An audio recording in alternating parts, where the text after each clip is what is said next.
എല്ലാവർക്കും നമസ്കാരം. സച്ചിയുടെയും രേവതിയുടെയും ഇന്നത്തെ വിശേഷത്തിലേക്ക് എല്ലാവർക്കും സ്വാഗതം കേട്ടോ. അപ്പം നിങ്ങൾ ആരെങ്കിലുമൊക്കെ ആദ്യമായിട്ടാണ് നമ്മുടെ ഈ ഒരു ചാനൽ കാണുന്നതെങ്കിൽ നിങ്ങൾക്ക് ഇഷ്ടപ്പെട്ട് കഴിഞ്ഞാൽ ഇപ്പം തന്നെ ഒന്ന് ലൈക്ക് ചെയ്തേക്കണേ. അപ്പം നേരെ നമുക്ക് സച്ചിയുടെയും രേവതിയുടെയും ഒക്കെ ഇന്നത്തെ ആ ഒരു ഗംഭീരമായിട്ടുള്ള കഥയിലേക്ക് പോയാലോ. അങ്ങനെ AC തിരിച്ചു കൊടുത്തതിൻ്റെ ആ ഒരു കാര്യമൊക്കെ ആലോചിച്ചുകൊണ്ട് നമ്മുടെ മഹിമ അങ്ങനെ നിൽക്കുക. എന്തായാലും ഇത് തന്നെയാണ് പറ്റിയ സമയം. ആ സച്ചിക്കും രേവതിക്കും ഒക്കെ ഒരു പണി കൊടുക്കാൻ പറ്റിയാലോ മഹിമ പിന്നെ പുറകോട്ട് പോവില്ലല്ലോ.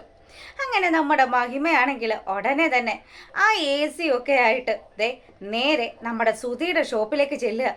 അവിടെ ചെല്ലുന്ന സമയമാണെങ്കിലോ നമ്മളെ കാണിക്കുന്നത് സുധിയാണെങ്കിൽ അവരുടെ ആ ഒരു ഡീലറിൻ്റെ അടുത്ത് 2 ലക്ഷം രൂപ കൊടുക്കുക. അതെ, പെട്ടെന്ന് തന്നെ ഞാൻ ബാക്കി ക്യാഷ് കൂടെ കളക്ട് ചെയ്ത് നിങ്ങളെ ഏൽപ്പിച്ചേക്കാം. എന്തായാലും ഇപ്പം നിങ്ങൾ ഈ പൈസ കൊണ്ട് ഒന്ന് തൃപ്തിപ്പെടണം കേട്ടോ. അതൊന്നും വിഷയമല്ല, നിങ്ങളുടെ കടയിൽ അത്യാവശ്യം നല്ല സെയിൽ നടക്കുന്നുണ്ടല്ലോ, അതുകൊണ്ട് പിന്നെ ഞങ്ങളെ ഇതൊന്നും ബാധിക്കില്ല.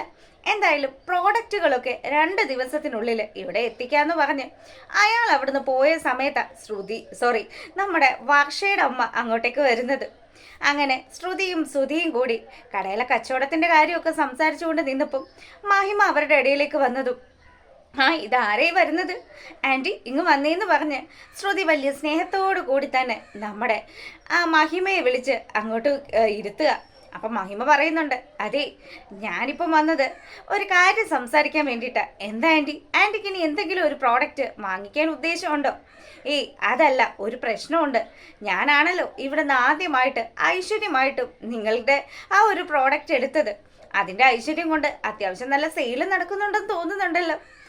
അതെ ആൻറ്റി, വലിയ കുഴപ്പമൊന്നുമില്ല, എല്ലാം നല്ല ഗംഭീരമായിട്ട് പോകുന്നുണ്ടെന്ന് നമ്മുടെ മഹിമയുടെ അടുത്ത് ശ്രുതിയും കൂടി പറയുക. പക്ഷേ ഒരു വിഷയമുണ്ടല്ലോ, ആ സച്ചി കാരണം ഇന്ന് വലിയൊരു പ്രശ്നം തന്നെയാണ് നടന്നിരിക്കുന്നത്. എന്താ ആൻറ്റി, എന്താ പറ്റിയതെന്ന് ശ്രുതിയും കൂടി മഹിമയോട് ചോദിക്കാൻ തുടങ്ങി. അപ്പം മഹിമ പറഞ്ഞു, ഞാൻ ഇവിടുന്ന് വാങ്ങിച്ച AC ഉണ്ടല്ലോ, അത് ഞങ്ങളുടെ വീട്ടിൽ ഫിറ്റ് ചെയ്യാൻ വാങ്ങിച്ചതല്ല, അത് നിങ്ങളുടെ വീട്ടിലേക്ക് തന്നു വിട്ടതാ. പക്ഷേ അത് അവിടെ കൊണ്ടുവരുന്ന സ്റ്റാഫുകളോട് ഇത് തിരിച്ചെടുക്കാനാ പറഞ്ഞിരിക്കുന്നത്. എന്താ ഈ കേൾക്കുന്നത്? അതേന്നേ, സച്ചി കാരണം നിങ്ങൾക്ക് ആദ്യം വന്ന ഓർഡറാ നഷ്ടപ്പെട്ടിരിക്കുന്നതെന്നൊക്കെ പറഞ്ഞ് മഹിമ എരുതിയിൽ എണ്ണ ഒഴിക്കാൻ തുടങ്ങി. അയ്യോ ഇനിയിപ്പോൾ എന്ത് ചെയ്യൂ ആൻറ്റി എന്ന് പറഞ്ഞ് ശ്രുതി വലിയ സങ്കടത്തിൽ നിൽക്കുക. അപ്പം ആൻറ്റി പറഞ്ഞു, നിങ്ങളും എനിക്ക് മക്കളെ പോലെയാണല്ലോ, അതുകൊണ്ട് തന്നെ ഇനിയിപ്പം AC പൈസയൊന്നും തിരിച്ചു തരണമെന്നില്ല. അത് കേട്ടതും നമ്മുടെ ശ്രുതിക്ക് വലിയ സന്തോഷമായിട്ടോ. ശ്രുതി പറയുന്നുണ്ട്, ഒരുപാട് നന്ദിയുണ്ട് ആൻറ്റി. ഇപ്പം ആൻറ്റി തന്ന പൈസയൊക്കെ ഉൾപ്പെടെയാ ഞാൻ ഡീലർക്ക് എടുത്ത് കൊടുത്തത്.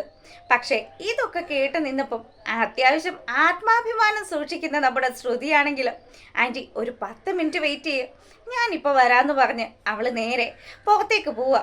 അതിനുശേഷമാണെങ്കിൽ നമ്മുടെ മഹിമ ഇന്നിവിടെ എന്തെങ്കിലുമൊക്കെ നടക്കും, ആ രീതിയിൽ പുള്ളിക്കാരി ഇങ്ങനെ ആലോചിച്ചുകൊണ്ട് നിൽക്കുക.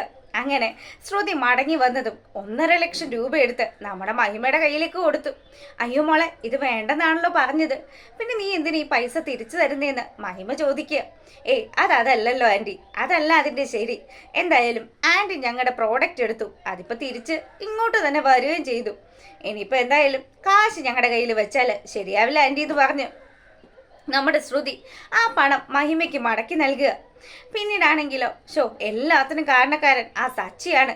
അവൻ കാരണമാണല്ലോ നിങ്ങൾക്ക് വന്ന നല്ലൊരു ഓർഡർ ക്യാൻസലായി പോയതെന്നൊക്കെ പറഞ്ഞ് മഹിമയാണെങ്കിൽ എരുതിയിൽ എണ്ണ ഒഴിച്ചിട്ട് അവിടുന്ന് പോവുക. പിന്നീടാണെങ്കിൽ നമ്മളെ കാണിക്കുന്നത് ശ്രുതിയും കൂടി വീട്ടിലേക്ക് വന്നിട്ട് ചന്ദ്രമതിയുടെ അടുത്ത് ഈ കാര്യങ്ങൾ മുഴുവനും പറഞ്ഞു. ചന്ദ്രയും രവിയും അതുപോലെ നമ്മുടെ ശ്രീകാന്തും വർഷയും ഒക്കെ കൂടി സച്ചിയെ റോസ്റ്റ് ചെയ്യാൻ തുടങ്ങുന്ന സമയത്ത് നമ്മുടെ രേവതി പറഞ്ഞു, അതെ ഇപ്പം അങ്ങനെയൊക്കെ സംഭവിക്കുമെന്നുള്ളത് സച്ചിയേട്ടൻ അറിയത്തില്ലല്ലോ. സച്ചിയേട്ടൻ്റെയും അതുപോലെ അച്ഛൻ്റെയും മുന്നിൽ വെച്ചല്ലേ അവരന്നും AC കൊണ്ടുവരുന്ന കാര്യം പറഞ്ഞത്. അപ്പം തന്നെ അച്ഛൻ അത് സ്നേഹത്തോടു കൂടി നിരസിക്കുകയും ചെയ്തതല്ലേ. പിന്നെ എന്താ പ്രശ്നം? എന്തിനാ നിങ്ങൾ എല്ലാവരും കൂടി എൻ്റെ സച്ചിയേട്ടനെ വഴക്ക് പറയുന്നതെന്ന്. ഇത് കേട്ടപ്പോൾ തന്നെ നമ്മുടെ ചന്ദ്രമതിക്ക് അങ്ങ് ദേഷ്യം വന്നു. അതെ, ഇപ്പൊ ഈ നടന്നിരിക്കുന്നതൊക്കെ എല്ലാത്തിനും കാരണക്കാരി ഈ നിൽക്കുന്ന രേവതിയാണ്. ഇവള് പറഞ്ഞു കൊടുക്കുന്നതിനനുസരിച്ചാണെന്നേ ഈ സച്ചി ഒരു പാവയെ പോലെ കിടന്നങ്ങ് തുള്ളുകയാണെന്നൊക്കെ പറഞ്ഞു. ഇതൊക്കെ കേട്ടപ്പം വീണ്ടും നമ്മുടെ സച്ചിയാണെങ്കിൽ നിങ്ങൾ കണ്ടോ അവൾ എനിക്ക് പറഞ്ഞു തരുന്നത്, എന്ത് പറഞ്ഞാലും അവസാനം രേവതിയുടെ മെക്കിട്ടാണല്ലോ നിങ്ങൾ ചെല്ലുന്നത്. അതെ, ഇപ്പം അവൻ്റെ ഷോപ്പിനെ ബാധിക്കില്ലേ? സെയിൽ നടന്നതാ, അതും ആദ്യമായിട്ട് സെയിൽ നടന്നതാ. പിന്നെ നീ എപ്പോഴും പറയാറുണ്ടല്ലോ രേവതിയുടെ വീട്ടുകാർ ഈ വീട്ടിലെ അംഗങ്ങളാണെന്ന്. എടാ, അതുപോലെ തന്നെയാ ശ്രുതിയുടെയും വർഷയുടെയും ഒക്കെ ആൾക്കാർ, അവരും ഈ വീട്ടിലെ അംഗങ്ങളൊക്കെ തന്നെയാ. പിന്നെ നിന്റെ ഭാര്യ പോലെയല്ല ഇവരൊക്കെ. ആ രീതിയിൽ നമ്മുടെ രേവതിയെ അധിക്ഷേപിച്ചുകൊണ്ട് ചന്ദ്രമതി സംസാരിച്ചുകൊണ്ടിരിക്കുക. സുധിയാണെങ്കിലും ഇവൻ ഒറ്റൊരുത്തൻ കാരണമാ ഞാൻ ഇന്ന് എന്തുമാത്രം കഷ്ടപ്പെട്ടു.